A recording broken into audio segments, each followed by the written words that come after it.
Hello guys, good morning. Ito, ipiplex ko lang sa inyo yung aking biling ano ba tawag ito?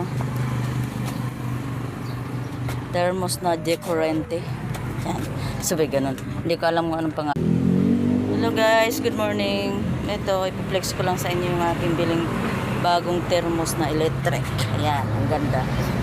Kaya kung kayo nagbabalak, ang bilhin niyo po ay ganito na siya.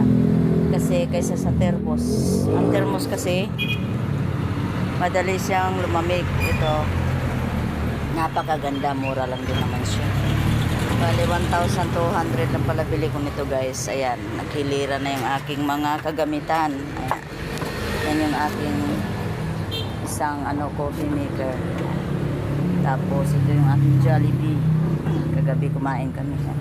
May mangga pang kasali. Ayan. Ito naman yung aking business. Yan. Aking mga pang business. Ayan. Dalawang freezer. Ayan. Ito pa yung isa. Medyo hindi gamit. Yan. Kasi palitan lang siya guys. Yan. Ito naman yung aking automatic machine. Diba? Halos awa ni Lord. Kumpleto na ako ng aking gamit. Yan. Ito naman yung aking bagong sulat. Masyado kita guys. Ayan, bagong ayan. Maganda din to guys, lalo na kapag brand out. Ayan, lahat ng gamit ko dito guys puro sulat. Ayan, pasensya na kayo sa aking bahay guys kasi napakagulo kasi alam mo naman ngayon maliit lang yung aming pwesto. Yan, ito si Canon. Tinatakpan ko guys kasi Canon printer. Ito naman si Epson. Yan ang aking mga business. At ito naman ang aking brother. Brother na.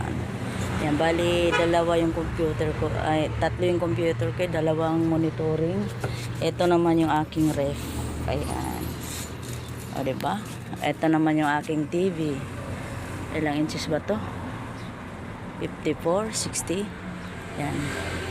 Yan, aking mga electric fan na tipid tips. Yan, lahat yan. Yan, puro solar hanggang doon sa labas. Yan, ito.